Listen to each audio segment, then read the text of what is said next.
ਧੰਨ ਵਾਹਿਗੁਰੂ ਸਾਹਿਬ ਜੀ।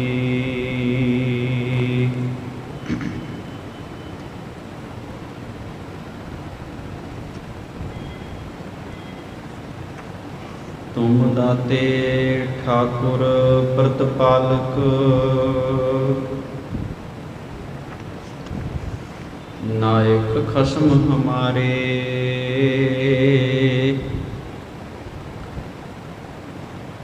ਨਿਮਖ ਨਿਮਖ ਤੁਮ ਹੀ ਪ੍ਰਤਪਾਲੋ, ਹਮ ਬਾਰਕ ਤੁਮਰੇ ਧਾਰੇ।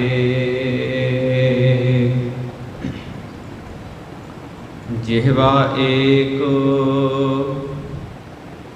ਕਵਨ ਗੁਣ ਕਹੀਐ, ਬੇਸ਼ੁਮਾਰ ਬੇਅੰਤ ਸੁਆਮੀ। ਤੇਰੋ ਅੰਤ ਨ ਕਿਨਹੀ ਲਹੀਐ। ਜਿਹਵਾ ਏਕ ਕਵਨ ਗੁਣ ਕਹੀਐ, ਬੇਸ਼ੁਮਾਰ ਬੇਅੰਤ ਸੁਆਮੀ। ਤੇਰੋ ਅੰਤ ਨ ਕਿਨਹੀ ਲਹੀਐ। ਧੰਨ ਵਾਹਿਗੁਰੂ ਸਾਹਿਬ ਜੀ। ਮਹਲਾ ਪਹਿਲਾ। ਕੁਦਰਤ ਦਿਸੈ ਕੁਦਰਤ ਸੁਣੀਐ, ਕੁਦਰਤ ਭਉ ਸੁਖ ਸਾਰ।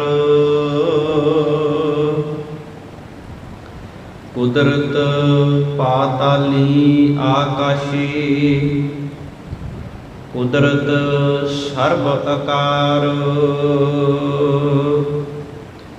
ਕੁਦਰਤ ਵੇਦ ਪੁਰਾਣ ਕਤੇਬਾਂ, ਕੁਦਰਤ ਸਰਬ ਵਿਚਾਰ।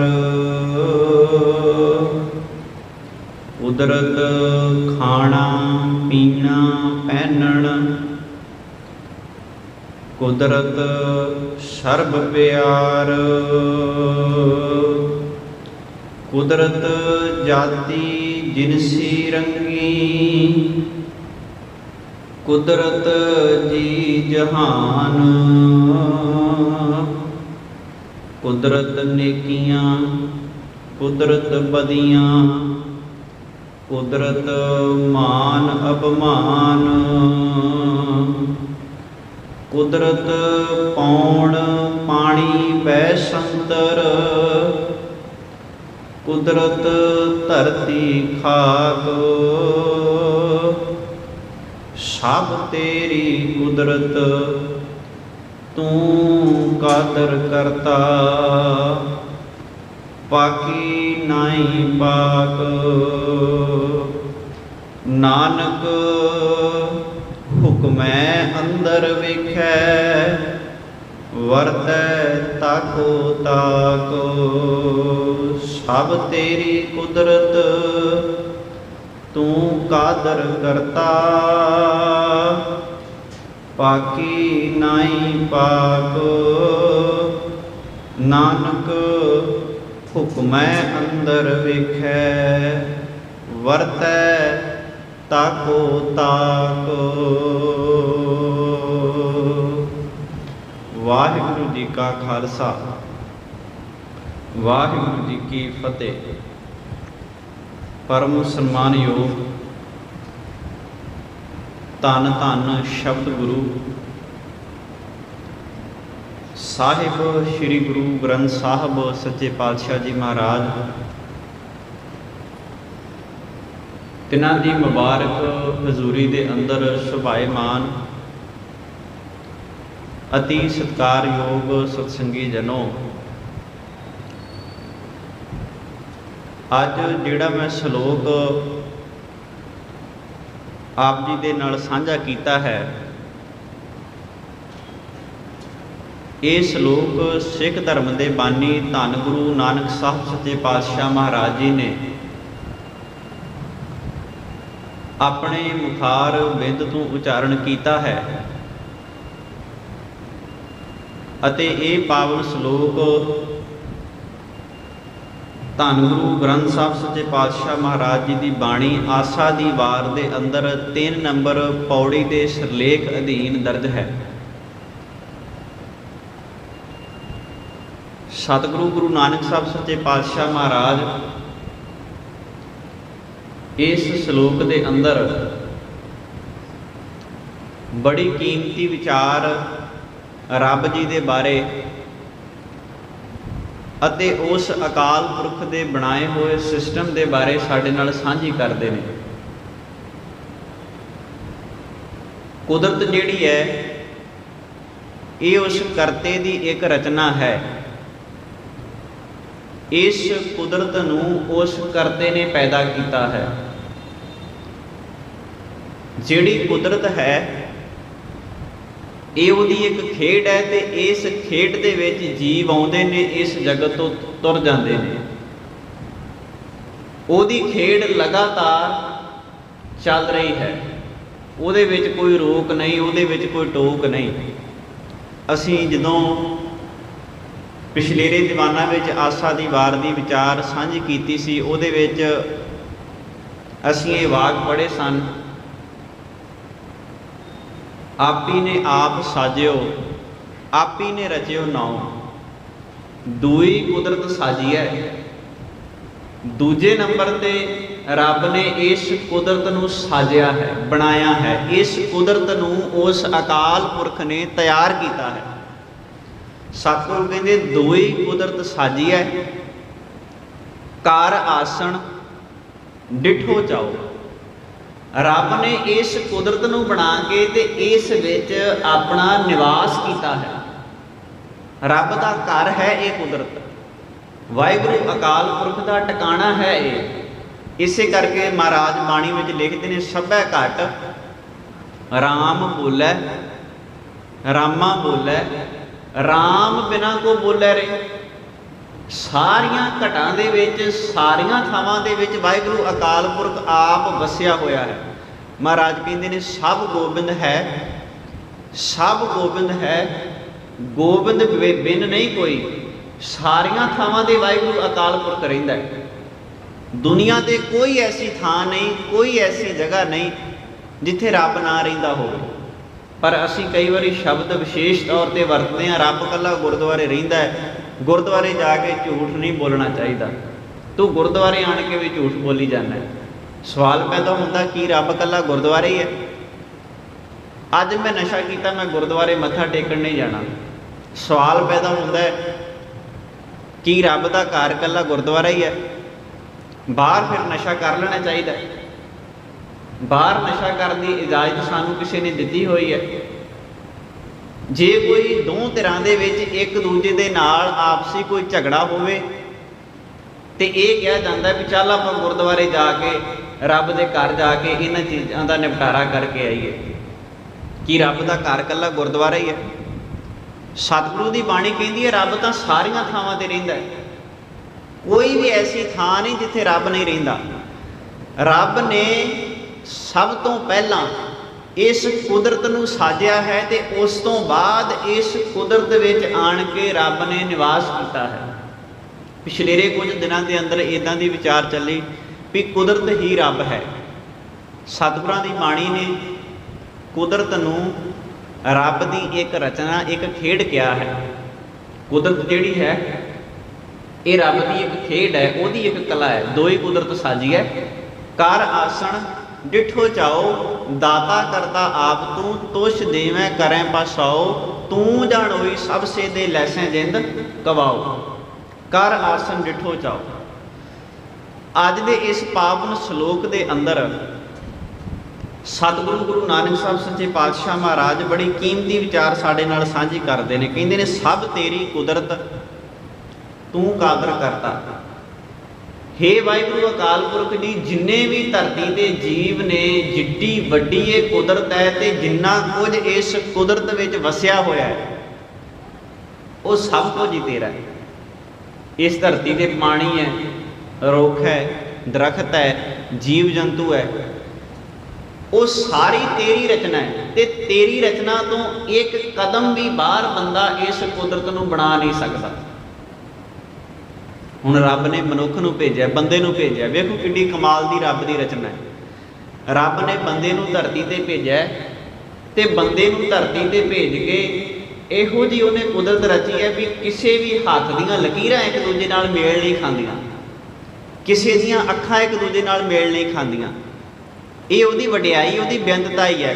किन्ने लखां करोड़ां अरबां खरबां आदमी इस धरती ते रह रहा है, पर की किसी दे शरीर का ढांचा एक दूजे नाल मेल खांदा? नहीं खांदा। ये कुदरत है उहदी। सतगुरु कहंदे ने सब तेरी कुदरत, तू कादर करता, ते तू कादर है, तू करता है, तू इस कुदरत नूं बनाउण वाला है। इसे करके असीं ਜਦੋਂ मूल मंत्र पढ़ते हैं तो मूल मंत्र में एक शब्द महाराज ने वरत्या करता पुरख। उस रब ने इस सृष्टि को पैदा किया है, तां ही वो इस सृष्टि का करता है। करता का मतलब होंदा बनाउण वाला, क्रिएटर। जिहड़े बंदे ने किसी चीज़ को बनाया है, असीं कह दिंदे आं ये बंदा इहदा करता है, इस बंदे ने इस चीज़ को बनाया। हुण एक चीज़ मैं इत्थे होर तुहाडे नाल साझी करदा। रब ने इस कुदरत नूं बनाया है, साजिया है। इस कुदरत नूं बनाउण तो बाद, साजण तो बाद जिम्मेवारी बंदे ते लाई है कि बंदे ने इहनूं किस तरीके नाल चलाउणा है। पर असीं की कीता? असीं इस कुदरत नूं गलत पासे तोड़न विच एक बहुत वड्डा योगदान पाया है। पानी असीं इत्थे आण के गंदला कीता है, हवा नूं असीं गंदला कीता है, पानी नूं असीं जदों पानी झरनिਆਂ ਦੇ ਵਿੱਚੋਂ ਵਹਿੰਦਾ, पहाड़ां ਦੇ ਵਿੱਚੋਂ पानी धरती ਵੱਲ ਨੂੰ आउंदा है। ਜਿਹੜੇ ਪੰਜਾਬ ਦੇ ਵਿੱਚ दरिया ने, ਜਿਹੜੀਆਂ नदियां इस धरती ते भारत ਵਿੱਚ ਵਹਿ ਰਹੀਆਂ ने, ਜਦੋਂ ਤੁਰਦੀਆਂ ਨੇ ਤੇ ਬੜੀਆਂ ਪਵਿੱਤਰ ਹੁੰਦੀਆਂ ਨੇ, पर ਜਿਉਂ-ਜਿਉਂ नदी ਬੰਦੇ ਦੇ ਨਾਲ ਖਹਿ ਕੇ ਲੰਘੀ ਜਾਂਦੀ ਹੈ, ਤਿਉਂ-ਤਿਉਂ ਉਹਦਾ ਪਾਣੀ ਗੰਦਾ ਹੋਈ ਜਾਂਦਾ ਹੈ, ਤਿਉਂ-ਤਿਉਂ ਪਾਣੀ ਨੂੰ ਅਸੀਂ ਮਲੀਨ ਕਰਦੇ ਜਾ ਰਹੇ ਹਾਂ। ਜਿਉਂ-ਜਿਉਂ ਨਦੀ ਆਪਣਾ ਸਫ਼ਰ ਲੰਮੇਰਾ ਤੈਅ ਕਰਦੀ ਹੈ, ਬੰਦੇ ਨੇ ਉਹਨਾਂ ਪਾਣੀਆਂ ਦੇ ਵਿੱਚ ਗੰਦਗੀ ਪਾਉਣੀ ਸ਼ੁਰੂ ਕਰ ਦਿੱਤੀ। ਵੈਸੇ ਸਾਧ ਸੰਗਤ ਜਿਹੜਾ ਅੱਜ ਦਾ ਦਿਨ ਹੈ ਨਾ, ਅੱਜ ਦਾ ਦਿਨ ਇੱਕ ਕੁਦਰਤ ਪ੍ਰੇਮੀ, ਇੱਕ ਗੁਰੂ ਦਾ ਪਿਆਰਾ, ਇੱਕ ਗੁਰੂ ਦਾ ਸਿੱਖ ਤੇ ਇੱਕ ਗੁਰੂ ਦਾ ਭਗਤ, ਅੱਜ ਦਾ ਦਿਨ ਖਾਸ ਉਹਨਾਂ ਦੇ ਨਾਮ ਤੇ ਹੈ। ਉਹਨਾਂ ਦਾ ਨਾਮ ਹੈ ਭਗਤ ਪੂਰਨ ਸਿੰਘ। ਨਾਮ ਤੁਸੀਂ ਪਹਿਲਾਂ ਵੀ ਉਹਨਾਂ ਦਾ ਬਹੁਤ ਵਾਰ ਸੁਣਿਆ ਹੋਵੇਗਾ। ਭਗਤ ਪੂਰਨ ਸਿੰਘ ਦਾ ਜਦੋਂ ਅਸੀਂ ਜੀਵਨ ਪੜ੍ਹੀਏ ਨਾ, ਤੇ ਇੰਨਾ ਕਮਾਲ ਦਾ ਜੀਵਨ ਹੈ। ਉਹਨਾਂ ਨੇ ਸਦਾ ਹੀ ਇਸ ਕੁਦਰਤ ਨੂੰ ਸੰਭਾਲਣ ਦੇ ਬਾਰੇ ਬਾਤ ਪਾਈ ਹੈ, ਆਪਣੀਆਂ ਕਿਤਾਬਾਂ ਦੇ ਵਿੱਚ ਲਿਖਿਆ। ਜਿੱਥੇ ਵੀ ਜਾਂਦੇ ਨੇ ਉਹ ਆਪਣੀ ਵਾਰਤਾ ਸਾਂਝੀ ਕਰਦੇ ਨੇ। 5 ਅਗਸਤ 1992 ਨੂੰ ਅੱਜ ਦੇ ਦਿਨ ਭਗਤ ਪੂਰਨ ਸਿੰਘ ਇਸ ਸੰਸਾਰ ਤੋਂ ਅਕਾਲ ਚਲਾਣਾ ਕਰ ਗਏ ਸਨ। ਤੇ ਜਦੋਂ ਉਹਨਾਂ ਦਾ ਲਿਖਿਆ ਲਿਟਰੇਚਰ ਪੜ੍ਹੀਏ ਨਾ, ਬੜਾ ਕਮਾਲ ਦਾ ਜੀਵਨ ਹੈ ਉਹਨਾਂ ਦਾ। ਲੁਧਿਆਣੇ ਜ਼ਿਲ੍ਹੇ ਦੇ ਵਿੱਚ ਖੰਨੇ ਸ਼ਹਿਰ ਦੇ ਨੇੜੇ ਉਹਨਾਂ ਦਾ ਪਿੰਡ ਸੀ, ਜਿੱਥੇ ਉਹਨਾਂ ਦਾ ਜਨਮ ਹੋਇਆ ਸੀ। ਉਹਨਾਂ ਦੇ ਪਿੰਡ ਦਾ ਨਾਂ ਸੀ ਰਾਜੇਵਾਲ। ਰਾਜੇਵਾਲ ਪਿੰਡ ਦੇ ਵਿੱਚ ਭਗਤ ਪੂਰਨ ਸਿੰਘ ਜੀ ਦਾ ਜਨਮ ਹੋਇਆ। ਤੇ ਜਿਹੜਾ ਉਹਨਾਂ ਦਾ ਬਚਪਨ ਦਾ ਨਾਮ ਸੀ ਉਹ ਸੀ ਰਾਮ ਜੀ ਦਾਸ। ਰਾਮ ਜੀ ਦਾਸ ਦਾ ਜਨਮ 4 ਜੂਨ 1904 ਦੇ ਵਿੱਚ ਪਿੰਡ ਰਾਜੇਵਾਲ ਦੇ ਵਿੱਚ ਹੋਇਆ। ਉਹਨਾਂ ਦੇ ਪਿਤਾ ਦਾ ਨਾਮ ਸੀ ਸ਼ਿਬੂ ਮੱਲ ਤੇ ਮਾਤਾ ਦਾ ਨਾਮ ਸੀ ਮਹਿਤਾਬ ਕੌਰ। ਮੈਂ ਇਸ ਕਰਕੇ ਉਹਨਾਂ ਦੀ ਗੱਲ ਤੁਹਾਡੇ ਨਾਲ ਸਾਂਝੀ ਕਰ ਰਿਹਾ, ਕਿਉਂਕਿ ਇਹ ਜਿਹੜੇ ਸਾਡੇ ਨਾਇਕ ਸਨ, ਇਹ ਸਾਡੀ ਸੁਰਤ ਦਾ ਹਿੱਸਾ ਸਨ, ਇਹ ਸਾਡੀ ਸਿੱਖੀ ਦਾ ਸ਼ਿੰਗਾਰ ਹੈ। ਇਹਨਾਂ ਕਰਕੇ ਅੱਜ ਸਾਡੀ ਹੋਂਦ ਹੈ, ਇਹੋ ਜਿਹੇ ਵਰਜੀਵੜੇ ਯੋਧਿਆਂ ਕਰਕੇ। ਇੱਕ ਯੋਧਾ ਉਹ ਹੈ ਜਿਹੜਾ ਮੈਦਾਨੇ ਜੰਗ ਵਿੱਚ ਹੱਥ ਵਿੱਚ ਤਲਵਾਰ ਫੜ ਕੇ ਦੁਸ਼ਮਣ ਦਾ ਮੁਕਾਬਲਾ ਕਰਦਾ ਹੈ ਤੇ ਇਸ ਧਰਤੀ ਤੋਂ ਜ਼ੁਲਮ ਨੂੰ ਮਿਟਾਉਂਦਾ ਹੈ। ਇੱਕ ਯੋਧਾ ਉਹ ਹੈ ਜਿਹੜਾ ਭਾਈ ਕਨ੍ਹਈਏ ਦੀ ਤਰ੍ਹਾਂ ਦੁਸ਼ਮਣ ਦੇ ਮੂੰਹ ਦੇ ਵਿੱਚ ਪਾਣੀ ਪਾ ਕੇ ਵੀ ਮਨੁੱਖਤਾ ਦਾ ਸਭ ਤੋਂ ਵੱਡਾ ਅਹਿਸਾਸ ਕਰਵਾਉਂਦਾ ਵੀ ਮਨੁੱਖਤਾ ਹੁੰਦੀ ਕੀ ਹੈ। ਇਹ ਸਾਨੂੰ ਗੁਰੂ ਨਾਨਕ ਦੇ ਘਰ ਨੇ ਸਿਖਾਇਆ ਹੈ।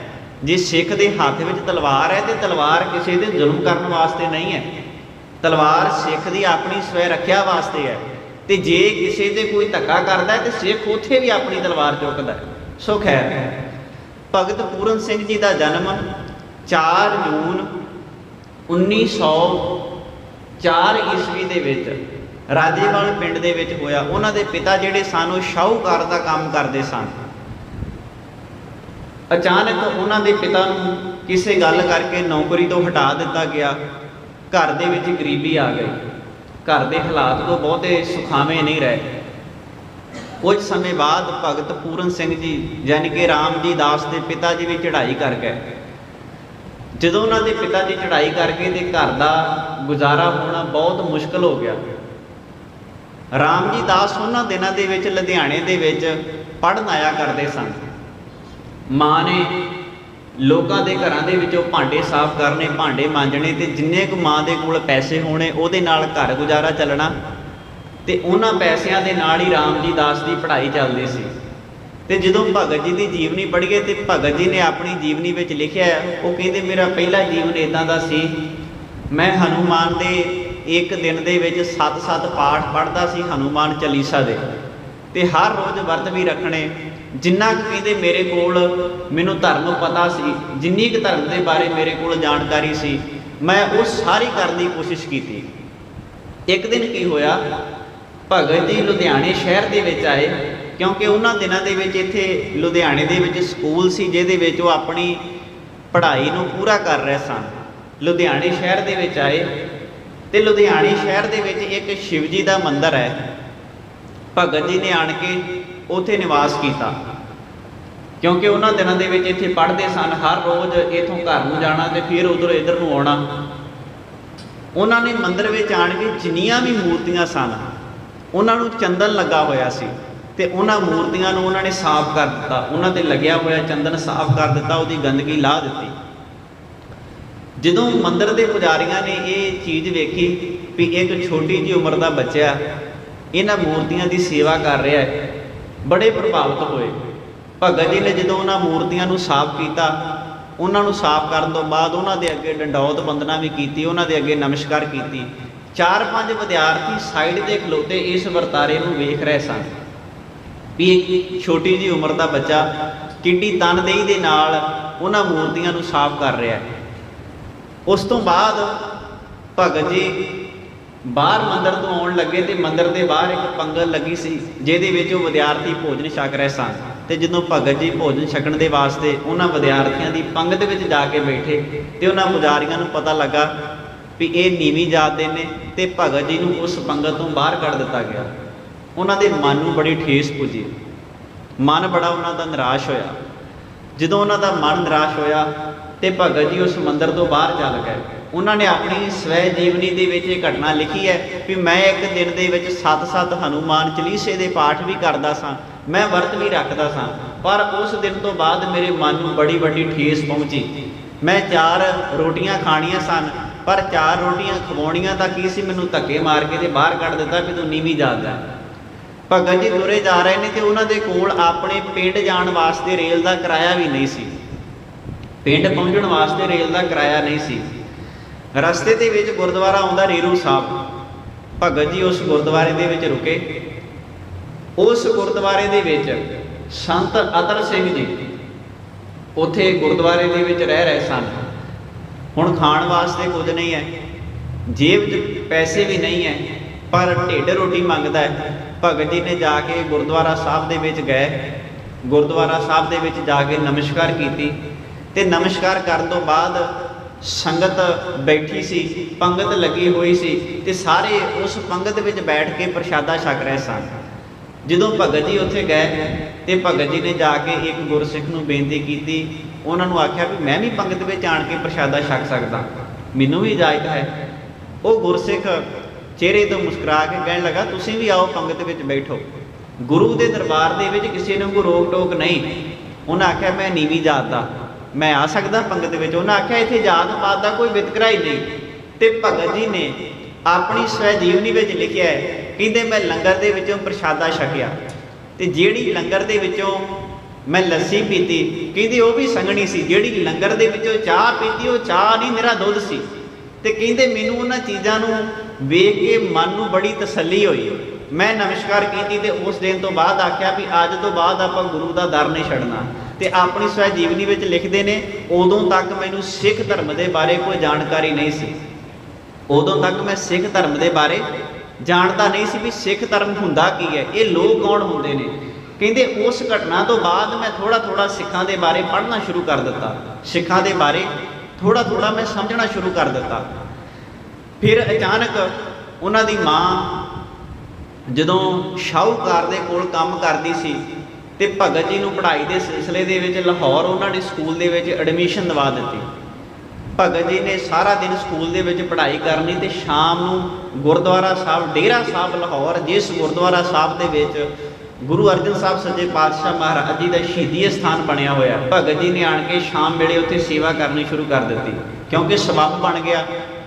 ਦਿਨ ਵੇਲੇ ਸਕੂਲ ਵਿੱਚ ਪੜ੍ਹਾਈ ਕਰਨੀ ਤੇ ਸ਼ਾਮ ਨੂੰ ਆਣ ਕੇ ਜਿਹੜੀ ਸੰਗਤ ਗੁਰਦੁਆਰੇ ਆਏ ਹੋਣੇ ਉਹਨਾਂ ਦੇ ਜੋੜਿਆਂ ਦੀ ਸਫਾਈ ਕਰਨੀ, ਜਿਹੜੀਆਂ ਗੁਰਦੁਆਰਾ ਸਾਹਿਬ ਦੇ ਵਿੱਚ ਮੱਝਾਂ ਸਨ ਉਹਨਾਂ ਨੂੰ ਆਣ ਕੇ ਉਹਨਾਂ ਨੇ ਪੱਠੇ ਪਾਉਣੇ, ਜਿਹੜਾ ਵੀ ਕੰਮ ਗੁਰਦੁਆਰਾ ਸਾਹਿਬ ਦੇ ਵਿੱਚ ਹੋਣਾ ਉਹਨਾਂ ਨੇ ਕੰਮ ਪੂਰੀ ਤਨਦੇਹੀ ਦੇ ਨਾਲ ਕਰਨਾ। ਤੇ ਉੱਥੋਂ ਦੇ ਗ੍ਰੰਥੀ ਸਨ ਅਸ਼ਰ ਸਿੰਘ, ਉਹਨਾਂ ਨੇ ਉਹਨਾਂ ਨੂੰ ਆਖਿਆ ਤੁਹਾਡਾ ਨਾਮ ਕੀ ਹੈ? ਇਹਨਾਂ ਨੇ ਦੱਸਿਆ ਮੇਰਾ ਨਾਮ ਰਾਮਜੀ ਦਾਸ ਹੈ। ਉਹਨਾਂ ਆਖਿਆ ਤੁਸੀਂ ਖੰਡੇ ਬਾਟੇ ਦੀ ਪੌਲ ਲਓ। ਖੰਡੇ ਬਾਟੇ ਦੀ ਪੌਲ ਲੈਣ ਤੋਂ ਬਾਅਦ ਇਹਨਾਂ ਦਾ ਨਾਮ ਰੱਖਿਆ ਪੂਰਨ ਸਿੰਘ। ਪਹਿਲਾ ਨਾਮ ਇਹਨਾਂ ਦਾ ਰਾਮਜੀ ਦਾਸ ਤੇ ਖੰਡੇ ਬਾਟੇ ਦੀ ਪੌਲ ਲੈਣ ਤੋਂ ਬਾਅਦ ਉੱਥੋਂ ਦੇ ਗ੍ਰੰਥੀ ਸਾਹਿਬਾਨ ਨੇ ਉਹਨਾਂ ਦਾ ਨਾਮ ਰੱਖਿਆ ਪੂਰਨ ਸਿੰਘ। ਪੂਰਨ ਸਿੰਘ ਨੇ ਖੰਡੇ ਬਾਟੇ ਦੀ ਪੌਲ ਲਈ ਤੇ ਹੋਰ ਤਨਦੇਹੀ ਦੇ ਨਾਲ ਉਹਨਾਂ ਨੇ ਗੁਰਦੁਆਰਾ ਸਾਹਿਬ ਦੇ ਵਿੱਚ ਸੇਵਾ ਕਰਨੀ ਸ਼ੁਰੂ ਕਰ ਦਿੱਤੀ। ਇੱਕ ਦਿਨ ਸਮਾਂ ਆਇਆ, 1934 ਦੀ ਗੱਲ ਹੈ, ਗੁਰਦੁਆਰਾ ਡੇਰਾ ਸਾਹਿਬ ਦੇ ਵਿੱਚ ਭਗਤ ਜੀ ਸ਼ਾਮ ਦੇ ਵੇਲੇ ਸੇਵਾ ਕਰ ਰਹੇ ਨੇ ਤੇ ਸੇਵਾ ਕਰਦਿਆਂ ਕਰਦਿਆਂ ਗੁਰਦੁਆਰਾ ਸਾਹਿਬ ਦੇ ਵਿੱਚ ਕੋਈ ਬੱਚਾ ਛੱਡ ਗਿਆ ਜਿਹੜਾ ਪੈਰਾਂ ਤੋਂ ਚੱਲ ਨਹੀਂ ਸੀ ਸਕਦਾ, ਹੱਥਾਂ ਨਾਲ ਕੋਈ ਹਰਕਤ ਨਹੀਂ ਸੀ ਕਰ ਸਕਦਾ, ਜਿਹਨੂੰ ਅਸੀਂ ਲੰਗੜਾ ਤੇ ਲੂਲਾ ਕਹਿ ਦਿੰਦੇ ਹਾਂ। ਜੇ ਉਹਨੇ ਕੋਈ ਚੀਜ਼ ਖਾਣੀ ਹੋਵੇ ਤੇ ਉਹਦੇ ਵਿੱਚ ਇੰਨੀ ਸਮਰੱਥਾ ਨਹੀਂ ਸੀ ਵੀ ਹੱਥ ਨਾਲ ਚੁੱਕ ਕੇ ਚੀਜ਼ ਨੂੰ ਆਪਣੇ ਮੂੰਹ ਦੇ ਵਿੱਚ ਪਾ ਸਕੇ। ਭਗਤ ਜੀ ਨੇ ਉਸ ਬੱਚੇ ਨੂੰ ਵੇਖਿਆ ਕਿ ਗੁਰਦੁਆਰਾ ਸਾਹਿਬ ਦੇ ਵਿੱਚ ਇਹ ਬੱਚਾ ਕੌਣ ਛੱਡ ਗਿਆ। ਉਹਦਾ ਨਾਮ ਫਿਰ ਬਾਅਦ ਵਿੱਚ ਭਗਤ ਜੀ ਨੇ ਰੱਖਿਆ ਪਿਆਰਾ। ਤੇ ਜਦੋਂ ਤੱਕ ਭਗਤ ਜੀ ਆਪਣੀ ਜ਼ਿੰਦਗੀ ਦੇ ਵਿੱਚ ਜੀਂਦੇ ਰਹੇ, ਉਹਨਾਂ ਨੇ ਆਪਣੇ ਉਸ ਸਾਥੀ ਨੂੰ ਸਦਾ ਹੀ ਆਪਣੇ ਮੋਢਿਆਂ ਤੇ ਚੜਾ ਕੇ ਰੱਖਿਆ ਤੇ ਸਦਾ ਹੀ ਉਹਨੂੰ ਮਾਣ ਦਿੱਤਾ। ਤੁਸੀਂ ਹੈਰਾਨ ਹੋਵੋਗੇ, ਧਰਤੀ ਦੇ ਜਿੰਨੇ ਵੀ ਬੰਦੇ ਨੇ ਉਹ ਆਪਣੀ ਖਾਤਰ ਜ਼ਿੰਦਗੀ ਜੀਂਦੇ ਨੇ, ਕੋਈ ਕਿਸੇ ਦੀ ਖਾਤਰ ਜ਼ਿੰਦਗੀ ਨਹੀਂ ਜੀਂਦਾ। ਕੰਮ ਕਰਦਾ ਬੰਦਾ ਆਪਣੀ ਖਾਤਰ ਕਰਦਾ ਹੈ, ਆਪਣੇ ਬੱਚਿਆਂ ਦੀ ਖਾਤਰ ਕਰਦਾ ਹੈ। ਕਿਸੇ ਬੰਦੇ ਦਾ ਢਿੱਡ ਭੁੱਖਾ ਹੋਵੇ ਤੇ ਕੋਈ ਬੰਦਾ ਚੌਂਕ ਵਿੱਚ ਖਲੋ ਕੇ ਭੀਖ ਮੰਗੇ ਤੇ ਉਹ ਵੀ ਆਪਦੇ ਢਿੱਡ ਦੀ ਖਾਤਰ, ਰੋਟੀ ਪਾਉਣ ਦੀ ਖਾਤਰ ਚੌਂਕ ਵਿੱਚ ਖੜ ਕੇ ਤੇ ਭੀਖ ਮੰਗ ਰਿਹਾ ਹੁੰਦਾ। ਪਰ ਕੈਸਾ ਜੀਵਨ ਹੋਏਗਾ ਭਗਤ ਪੂਰਨ ਸਿੰਘ ਜੀ ਦਾ, ਜਿਨ੍ਹਾਂ ਨੇ ਆਪਣੀ ਖਾਤਰ ਕੁਝ ਨਹੀਂ ਮੰਗਿਆ। ਜੇ ਮੰਗਿਆ ਵੀ ਤੇ ਉਹ ਵੀ ਦੂਜੇ ਦੀ ਖਾਤਰ। ਜੇ ਕਿਸੇ ਦੇ ਅੱਗੇ ਹੱਥ ਟੱਡੇ ਤੇ ਆਪਣੀ ਖਾਤਰ ਨਹੀਂ ਟੱਡੇ, ਦੂਜੇ ਦੀ ਖਾਤਰ ਟੱਡੇ। ਇਹ ਹੁੰਦਾ ਅਸਲ ਵਿੱਚ ਗੁਰਸਿੱਖ ਦਾ ਜੀਵਨ। ਇਹ ਅਸਲ ਵਿੱਚ ਗੁਰਸਿੱਖੀ ਸਾਨੂੰ ਗੁਰੂ ਨਾਨਕ ਸਾਹਿਬ ਸੱਚੇ ਪਾਤਸ਼ਾਹ ਮਹਾਰਾਜ ਨੇ ਸਮਝਾਈ ਹੈ। ਅਸੀਂ ਤਾਂ ਆਪਣੀਆਂ ਘਰ ਦੀਆਂ ਨਿੱਕੀਆਂ ਨਿੱਕੀਆਂ ਲੋੜਾਂ ਦੇ ਬਦਲੇ ਸਾਰਾ ਦਿਨ ਭੱਜੇ ਫਿਰਦੇ ਹਾਂ ਤੇ ਸਾਰਾ ਦਿਨ ਭੱਜਣ ਤੋਂ ਬਾਅਦ ਸੰਤੁਸ਼ਟੀ ਸਾਡੇ ਜੀਵਨ ਵਿੱਚ ਤਾਂ ਵੀ ਨਹੀਂ ਆਉਂਦੀ। ਭਗਤ ਪੂਰਨ ਸਿੰਘ ਨੇ ਉਸ ਬੱਚੇ ਨੂੰ ਗੁਰਦੁਆਰਾ ਸਾਹਿਬ ਦੇ ਬਾਹਰੋਂ ਉਠਾਇਆ ਤੇ ਆਪਣੇ ਮੋਢਿਆਂ ਤੇ ਚੱਕ ਲਿਆ ਤੇ ਉਹਨੂੰ ਆਖਿਆ ਵੀ ਅੱਜ ਤੋਂ ਬਾਅਦ ਇਹਨਾਂ ਦਾ ਨਾਮ ਪਿਆਰਾ ਹੈ। ਉਸ ਤੋਂ ਬਾਅਦ ਭਗਤ ਪੂਰਨ ਸਿੰਘ ਜੀ ਉਹਨਾਂ ਦੀ ਸੇਵਾ ਕਰਦੇ ਰਹੇ ਗੁਰਦੁਆਰਾ ਸਾਹਿਬ ਦੇ ਵਿੱਚ। ਜਦੋਂ 1947 ਦੇ ਵਿੱਚ ਦੇਸ਼ ਦਾ ਬਟਵਾਰਾ ਹੋਇਆ ਤੇ ਦੇਸ਼ ਦੇ ਬਟਵਾਰੇ ਦੇ ਵਕਤ ਬੜੀ ਕਤਲੋਗਾਰਤ ਹੋਈ। ਲਗਭਗ ਪੰਜਾਬ ਦੇ ਵਿੱਚ ਸਰਕਾਰੀ ਅੰਕੜਿਆਂ ਦੇ ਮੁਤਾਬਕ 5 ਤੋਂ ਲੈ ਕੇ 7 ਲੱਖ ਬੰਦਾ ਸਿਰਫ ਇੱਕ ਪਾਸੇ ਦਾ, ਪੰਜਾਬ ਵਾਲੇ ਪਾਸੇ ਦਾ ਮਰਿਆ। ਇਸ ਤੋਂ ਵੱਧ ਵੀ ਹੋ ਸਕਦਾ, ਇਸ ਤੋਂ ਘੱਟ ਵੀ ਹੋ ਸਕਦਾ, ਕਿਉਂਕਿ ਗਿਣਤੀ ਨਹੀਂ ਸੀ ਕੀਤੀ ਜਾ ਸਕਦੀ। ਭਗਤ ਪੂਰਨ ਸਿੰਘ ਜੀ ਉਹਨਾਂ ਦਿਨਾਂ ਦੇ ਵਿੱਚ ਲਾਹੌਰ ਗੁਰਦੁਆਰਾ ਸਾਹਿਬ ਦੇ ਅੰਦਰ ਸਨ। ਉਹਨਾਂ ਨੇ ਪਿਆਰੇ ਨੂੰ ਮੋਢੇ ਤੇ ਚੁੱਕਿਆ ਤੇ ਜਿੱਥੇ ਅੱਜ ਲਾਹੌਰ ਦਾ ਖਾਲਸਾ ਕਾਲਜ ਹੈ, ਇੱਥੇ ਰਿਫਿਊਜੀ ਕੈਂਪ ਸੀ। ਭਗਤ ਪੂਰਨ ਸਿੰਘ ਜੀ ਪਿਆਰੇ ਨੂੰ ਮੋਢਿਆਂ ਤੇ ਚੁੱਕ ਕੇ ਇੱਥੇ ਰਿਫਿਊਜੀ ਕੈਂਪ ਦੇ ਵਿੱਚ ਆ ਗਏ। ਸਰਕਾਰਾਂ ਦੇ ਕੋਲ ਕੋਈ ਉਹਨਾਂ ਦਿਨਾਂ ਦੇ ਵਿੱਚ ਪ੍ਰਬੰਧ ਨਹੀਂ ਸੀ, ਸਰਕਾਰਾਂ ਨੇ ਕਿਸੇ ਤਰ੍ਹਾਂ ਦੇ ਪ੍ਰਬੰਧ ਨਹੀਂ ਸਨ ਕੀਤੇ। ਭਗਤ ਜੀ ਜਦੋਂ ਉੱਥੇ ਆਏ, ਉੱਥੇ ਆਣ ਕੇ ਉਹਨਾਂ ਨੇ ਦੁਖੀਆਂ ਨੂੰ ਵੇਖਿਆ, ਲੋਕਾਂ ਦੇ ਜ਼ਖਮ ਹੋਏ ਸਨ, ਵੱਢ ਕੱਟ ਹੋਈ ਸੀ, ਕਿਸੇ ਦੀ ਲੱਤ ਤੇ ਜ਼ਖਮ ਸੀ, ਕਿਸੇ ਦੀ ਬਾਂਹ ਤੇ ਜ਼ਖਮ ਸੀ, ਕਿਸੇ ਦੀ ਪਿੱਛੇ ਪਿੱਠ ਤੇ ਜ਼ਖਮ ਸੀ। ਬੜੇ ਲੋਕ ਆਪਣੀ ਪੀੜ ਦੇ ਨਾਲ ਉੱਥੇ ਵਿਲਕ ਰਹੇ ਸਨ। ਭਗਤ ਪੂਰਨ ਸਿੰਘ ਜੀ ਨੇ ਆਪ ਉੱਥੇ ਉਹਨਾਂ ਦੁਖੀਆਂ ਦੀ ਸੇਵਾ ਕੀਤੀ ਤੇ ਸੇਵਾ ਕਰਨ ਤੋਂ ਬਾਅਦ ਉਹਨਾਂ ਦੇ ਮਨ 'ਚ ਖਿਆਲ ਆਇਆ, ਸਾਰੇ ਲੋਕ ਧਰਤੀ ਤੇ ਆਪ ਦੀ ਖਾਤਰ ਕੰਮ ਕਰਦੇ ਨੇ, ਕਿਉਂ ਨਾ ਇਹਨਾਂ ਬੇਸਹਾਰਿਆਂ ਵਾਸਤੇ ਮੈਂ ਕੋਈ ਸੰਸਥਾ ਆਰੰਭ ਕਰਾਂ, क्यों ना इन्हां बेसहारिਆਂ वास्ते कोई इहो जी संस्था तैयार होवे जिथे आण के रह सकण, जिथे आण के इन्हां दा सुखी जीवन बतीत हो सके। 1947 ਦੇ ਵਿੱਚ भगत जी के मन में ख्याल आया, पर किसी कारण कोई सबब ना बन सकिया, कोई मौका इहो जिहा ना बन सकिया। 47 तो बाद काम लटकदा रहा। कदी भगत पूरन सिंह जी दरबार साहब के बाहर बैठ के संगतां की सेवा करते, कदी उन्होंने संगतां दे विच बह के उन्होंने समझाउणा भी रुख नहीं कटने चाहिए, पानी नूं जिहड़ा है वो साफ रखना चाहिए है। जिन्नियां भी वातावरण के संबंध दे विच गल्लां सन भगत जी ने लोकां दे नाल साझीआं करनियां। अखीर 1958 ਦੇ ਵਿੱਚ भगत पूरन सिंह जी ने पिंगलवाड़ा ਅੰਮ੍ਰਿਤਸਰ ਸਾਹਿਬ ਦੀ ਧਰਤੀ ਤੇ ਤਿਆਰ ਕੀਤਾ। ਆਲ ਇੰਡੀਆ ਚੈਰੀਟੇਬਲ ਟਰਸਟ ਦੇ ਅਧੀਨ ਪਿੰਗਲਵਾੜਾ ਜਿਹੜਾ ਅੰਮ੍ਰਿਤਸਰ ਸਾਹਿਬ ਦੀ ਧਰਤੀ ਤੇ ਤਿਆਰ ਕੀਤਾ, ਜਿੱਥੇ ਅਪਾਹਜ ਲੰਗੜੇ ਲੂਲੇ ਬੱਚਿਆਂ ਦੀ ਭਗਤ ਜੀ ਨੇ ਸੇਵਾ ਕਰਨੀ ਸ਼ੁਰੂ ਕਰ ਦਿੱਤੀ। ਤੇ ਤੁਸੀਂ ਸਾਧ ਸੰਗਤ ਉਹਨਾਂ ਦਾ ਜੀਵਨ ਪੜ੍ਹੋ, ਬੜਾ ਕਮਾਲ ਦਾ ਜੀਵਨ ਹੈ। ਉਹਨਾਂ ਨੇ ਆਪਣੀ ਸਵੈ ਜੀਵਨੀ ਵਿੱਚ ਹੀ ਲਿਖਿਆ ਵੀ ਜਿਹੜੀ ਉਹਨਾਂ ਦੇ ਪਿੰਗਲਵਾੜੇ ਦੇ ਵਿੱਚ ਪ੍ਰੈਸ ਹੈ, ਉਹਦੇ ਵਿੱਚ ਜਿਹੜਾ ਪੇਪਰ ਵਰਤਿਆ ਜਾਂਦਾ, ਹੁਣ ਪੇਪਰ ਦਾ ਇੱਕ ਪਾਸਾ ਵਰਤਿਆ ਜਾਂਦਾ, ਦੂਜਾ ਪਾਸਾ ਖਾਲੀ ਛੱਡ ਦਿੱਤਾ ਜਾਂਦਾ ਸੀ। ਉਹਨਾਂ ਨੇ ਖਾਲੀ ਛੱਡਿਆ ਹੋਇਆ ਪਾਸਾ ਆਪਣੇ ਪਿੰਗਲਵਾੜੇ ਦੇ ਵਿੱਚ ਪ੍ਰੈਸ ਦੇ ਵਿੱਚ ਪੇਪਰ ਦੇ ਰੂਪ 'ਚ ਵਰਤਣਾ ਸ਼ੁਰੂ ਕਰ ਦਿੱਤਾ। ਉਹਨਾਂ ਦਾ ਮਤਲਬ ਇਹ ਸੀ ਵੀ ਜਿੰਨੇ ਵੱਧ ਅਸੀਂ ਪੇਪਰ ਵਰਤਾਂਗੇ ਓਨੇ ਵੱਧ ਰੁੱਖ ਕੱਟੇ ਜਾਣਗੇ, ਤੇ ਰੁੱਖ ਇਸ ਧਰਤੀ ਦੇ ਵਾਸਤੇ ਬੜੇ ਜ਼ਰੂਰੀ ਨੇ। ਤੇ ਜਦੋਂ ਉਹਨਾਂ ਨੇ ਹਰ ਰੋਜ਼ ਚੱਲਣਾ, ਜਿੱਥੇ ਵੀ ਕਿਤੇ ਰਸਤੇ ਦੇ ਵਿੱਚ ਕੋਈ ਰੋੜਾ ਪਿਆ ਹੋਣਾ, ਜਿੱਥੇ ਵੀ ਕਿਤੇ ਰਸਤੇ ਦੇ ਵਿੱਚ ਕੋਈ ਕਚਰਾ ਪਿਆ ਹੋਣਾ, ਉਹਨਾਂ ਨੇ ਕਚਰੇ ਨੂੰ ਚੁੱਕ ਕੇ ਤੇ ਆਪਣੀ ਗੱਡੀ ਤੇ ਰੱਖ ਕੇ ਤੇ ਉਹਨੂੰ ਉਸੇ ਥਾਂ ਤੇ ਜਿਹੜਾ ਪਹੁੰਚਾ ਕੇ ਆਉਣਾ। ਹੁਣ ਜਿਹੜਾ ਭਗਤ ਜੀ ਦਾ ਜੀਵਨ ਹੈ, ਇਹਦੇ ਤੋਂ ਕੁਝ ਮਿਸਾਲਾਂ ਸਾਨੂੰ ਬੜੀਆਂ ਭਾਵਪੂਰਤ ਜਿਹੜੀਆਂ ਲੱਗਦੀਆਂ ਨੇ। ਭਗਤ ਪੂਰਨ ਸਿੰਘ ਜੀ ਨੇ ਆਪਣੇ ਪੂਰੇ ਜੀਵਨ ਦੇ ਵਿੱਚ ਕਦੀ ਆਪਣੇ ਵਾਸਤੇ ਕੋਈ ਨਿੱਜੀ ਲਾਲਸਾ ਜਾਂ ਗਰਜ ਨਹੀਂ ਰੱਖੀ, ਇੱਥੋਂ ਤੱਕ ਕਿ ਉਹਨਾਂ ਦਾ ਆਨੰਦ ਕਾਰਜ ਵੀ ਨਹੀਂ ਸੀ ਹੋਇਆ। ਪਹਿਲੀ ਐਸੀ ਮਹਾਨ ਸ਼ਖਸੀਅਤ ਹੈ ਜਿਨ੍ਹਾਂ ਨੇ ਆਪਣੀ ਜ਼ਿੰਦਗੀ ਦੂਜਿਆਂ ਦੇ ਲੇਖੇ ਲਾ ਦਿੱਤੀ। ਇਹੀ ਗੁਰੂ ਨਾਨਕ ਦੀ ਸਿੱਖੀ ਹੈ, ਇਹੀ ਗੁਰੂ ਨਾਨਕ ਸਾਹਿਬ ਸੱਚੇ ਪਾਤਸ਼ਾਹ ਮਹਾਰਾਜ ਜੀ ਦਾ ਸਿਧਾਂਤ ਹੈ। ਤੇ ਭਗਤ ਪੂਰਨ ਸਿੰਘ ਜੀ ਨੂੰ ਪਦਮ ਸ਼੍ਰੀ ਅਵਾਰਡ ਉਸ ਸਮੇਂ ਦੀ ਭਾਰਤ ਸਰਕਾਰ ਵੱਲੋਂ ਦਿੱਤਾ ਗਿਆ, ਪਰ ਜਦੋਂ 1984 ਦੇ ਵਿੱਚ ਦਰਬਾਰ ਸਾਹਿਬ ਦੇ ਵਿੱਚ ਭਾਰਤ ਦੀ ਫੌਜ ਦੇ ਵੱਲੋਂ ਅਕਾਲ ਤਖਤ ਸਾਹਿਬ ਨੂੰ ਢਾਹ ਕੇ ਗਲਤ ਕਾਰਵਾਈ ਕੀਤੀ ਗਈ, ਭਗਤ ਪੂਰਨ ਸਿੰਘ ਜੀ ਨੇ ਸਖਤ ਸ਼ਬਦਾਂ ਵਿੱਚ ਰਾਸ਼ਟਰਪਤੀ ਨੂੰ ਲਿਖਿਆ ਵੀ ਮੈਂ ਇਸ ਕਾਰਵਾਈ ਨੂੰ ਵੇਖਦੇ ਹੋਏ ਆਪਣਾ ਪਦਮ ਸ਼੍ਰੀ ਅਵਾਰਡ ਤੁਹਾਨੂੰ ਵਾਪਸ ਕਰਦਾ, ਮੈਨੂੰ ਨਹੀਂ ਚਾਹੀਦੇ ਇਹੋ ਜਿਹੇ ਅਵਾਰਡ। ਮੈਂ ਗੁਰੂ ਦਾ ਸਿੱਖ ਹਾਂ, ਮੈਂ ਆਪਣੇ ਗੁਰੂ ਦੇ ਅਸਥਾਨ ਦੀ ਹੋ ਰਹੀ ਬੇਹੁਰਮਤੀ ਵੇਖ ਨਹੀਂ ਸਕਦਾ। ਮੈਂ ਆਪਣੀਆਂ ਅੱਖਾਂ ਤੋਂ ਇਹ ਨਹੀਂ ਜਰ ਸਕਦਾ ਵੀ ਕੋਈ ਮੇਰੇ ਗੁਰੂ ਦੇ ਅਸਥਾਨ ਦੀ ਬੇਹੁਰਮਤੀ ਕਰੇ ਤੇ ਮੈਂ ਉਹਨਾਂ ਦੇ ਅਵਾਰਡ ਲੈ ਕੇ ਤੇ ਆਪਣਾ ਨਾਮ ਚਮਕਾਉਂਦਾ ਰਵਾਂ। ਭਗਤ ਪੂਰਨ ਸਿੰਘ ਜੀ ਨੇ ਰਾਸ਼ਟਰਪਤੀ ਨੂੰ ਚਿੱਠੀ ਲਿਖੀ ਤੇ ਉਸ ਵਕਤ ਪਦਮ ਸ਼੍ਰੀ ਅਵਾਰਡ ਉਹਨਾਂ ਨੇ ਉੱਥੇ ਜਾ ਕੇ ਵਾਪਸ ਕੀਤਾ। ਜਿਹੜਾ ਅੱਜ ਦਾ ਦਿਨ ਹੈ, ਇਹ ਸਾਡੇ ਵਾਸਤੇ ਬੜਾ ਮਹੱਤਵ ਤੇ ਬੜਾ ਖਾਸ ਹੈ। ਅਸੀਂ ਵੀ ਉਹਨਾਂ ਦੇ ਜੀਵਨ ਤੋਂ ਕੁਝ ਸਿੱਖਿਆਵਾਂ ਲੈਣ ਦਾ ਯਤਨ ਕਰੀਏ। ਜਦੋਂ ਕਦੀ ਅੰਮ੍ਰਿਤਸਰ ਸ਼ਹਿਰ ਦੇ ਵਿੱਚ ਜਾਈਏ, ਜੇ ਕਿਤੇ ਬੰਦਾ ਬਹੁਤਾ ਹੀ ਆਪਣੀ ਜ਼ਿੰਦਗੀ ਤੋਂ ਨਿਰਾਸ਼ ਹੋਵੇ ਨਾ, ਤੇ ਕਦੀ ਜਾ ਕੇ ਵੇਖੋ ਭਗਤ ਪੂਰਨ ਸਿੰਘ ਦੇ ਪਿੰਗਲਵਾੜੇ ਵਿੱਚ, ਫਿਰ ਤੁਹਾਨੂੰ ਪਤਾ ਲੱਗੇਗਾ ਰੱਬ ਨੇ ਸਾਨੂੰ ਕਿੰਨਾ ਕੁਝ ਦਿੱਤਾ ਹੈ। ਨਹੀਂ ਸਾਡੇ ਕੋਲ ਕੁਝ ਵੀ ਹੈਗਾ, ਹੱਥ ਪੈਰ ਤਾਂ ਸਾਡੇ ਚੱਲਦੇ ਨੇ ਨਾ, ਨਹੀਂ ਸਾਡੇ ਕੋਲ ਕੁਝ ਹੈਗਾ, ਆਪਾਂ ਤੁਰ ਕੇ ਇੱਕ ਥਾਂ ਤੋਂ ਦੂਜੀ ਥਾਂ 'ਤੇ ਤਾਂ ਜਾ ਸਕਦੇ ਹਾਂ, ਪਰ ਜਿਹੜੇ ਉਹਨਾਂ ਪਿੰਗਲਵਾੜਿਆਂ ਦੇ ਵਿੱਚ ਲੋਕ ਰਹਿੰਦੇ ਨੇ, ਤੁਸੀਂ ਜਾ ਕੇ ਵੇਖੋ ਉਹਨਾਂ ਦਾ ਕਿਹੋ ਜਿਹਾ ਹਾਲ ਹੈ। ਪਰ ਭਗਤ ਪੂਰਨ ਸਿੰਘ ਜੀ ਨੇ ਉਹਨਾਂ ਅਨਾਥਾਂ ਨੂੰ ਤੇ ਬੇਸਹਾਰਿਆਂ ਨੂੰ ਕਿਸ ਤਰੀਕੇ ਨਾਲ ਸੰਭਾਲਿਆ ਤੇ ਆਪਣੀ ਪੂਰੀ ਜ਼ਿੰਦਗੀ ਉਹਨਾਂ ਅਨਾਥਾਂ ਦੇ ਬੇਸਹਾਰਿਆਂ ਦੇ ਲੇਖੇ ਲਾ ਦਿੱਤੀ। ਇਹੀ ਹੈ ਅਸਲ ਵਿੱਚ ਗੁਰਸਿੱਖੀ।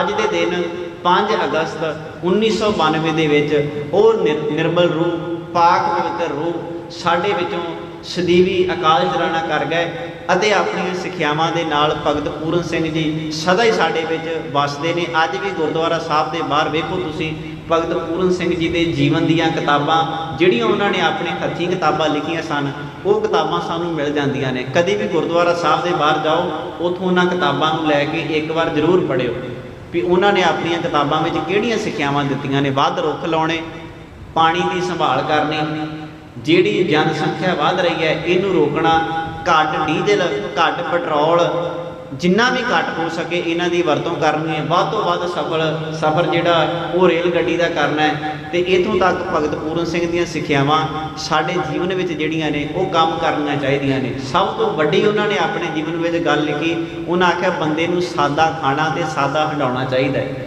ਜਿੱਦਣ ਅਸੀਂ ਸਾਦਾ ਖਾਣ ਤੇ ਸਾਦਾ ਹੰਡਾਉਣ ਤੇ ਆ ਗਏ ਤੇ ਸਾਡੇ ਜੀਵਨ ਵਿੱਚੋਂ ਆਪਣੇ ਆਪ ਹੀ ਜਿਹੜੀਆਂ ਮੁਸ਼ਕਲਾਂ ਨੇ ਉਹ ਘਟ ਜਾਣਗੀਆਂ।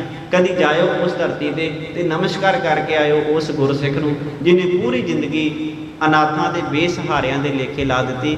ਅੱਜ ਦੇ ਇਸ ਪਾਵਨ ਸ਼ਲੋਕ ਵਿੱਚ ਧੰਨ ਗੁਰੂ ਨਾਨਕ ਸਾਹਿਬ ਸੱਚੇ ਪਾਤਸ਼ਾਹ ਮਹਾਰਾਜ ਕੁਦਰਤ ਬਾਰੇ ਵਿਚਾਰ ਸਾਂਝੇ ਕਰਦੇ ਹੋਏ ਕਹਿੰਦੇ ਨੇ ਸਾਰੀ ਕੁਦਰਤ ਉਸ ਕਰਤੇ ਦੀ ਪੈਦਾ ਕੀਤੀ ਹੈ ਤੇ ਉਸ ਕਰਤੇ ਨੇ ਕੁਦਰਤ ਨੂੰ ਪੈਦਾ ਕਰਕੇ ਆਪ ਇਹਦੇ ਵਿੱਚ ਜਿਹੜਾ ਹੈ ਉਹ ਨਿਵਾਸ ਕੀਤਾ ਹੋਇਆ ਹੈ। ਸੋ ਰਹਿੰਦੇ ਸ਼ਲੋਕ ਦੇ ਵਿਚਾਰ ਅਸੀਂ ਕੱਲ ਦੇ ਦੀਵਾਨ ਵਿੱਚ ਸ਼ਰਵਣ ਕਰਨ ਦਾ ਯਤਨ ਕਰਾਂਗੇ। ਆਪ ਸਰਬੱਤ ਸੰਗਤ ਦਾ ਧੰਨਵਾਦ ਜਿਨ੍ਹਾਂ ਨੇ ਕੀਮਤੀ ਸਮੇਂ ਵਿੱਚੋਂ ਸਮਾਂ ਕੱਢ ਕੇ ਗੁਰੂ ਦਰਬਾਰ ਵਿੱਚ ਹਾਜ਼ਰੀਆਂ ਭਰੀਆਂ ਨੇ। ਹੋਈਆਂ ਭੁੱਲਾਂ ਚੁੱਕਾਂ ਦੀ ਖਿਮਾ, ਵਡਿਆਈ ਗੁਰੂ ਦੀ। ਅੰਤ ਵਿੱਚ ਬੁਲਾਓ ਫਤਿਹ ਗੱਜ ਕੇ ਆਖੋ ਜੀ ਵਾਹਿਗੁਰੂ ਜੀ ਕਾ ਖਾਲਸਾ ਵਾਹਿਗੁਰੂ ਜੀ ਕੀ ਫਤਿਹ।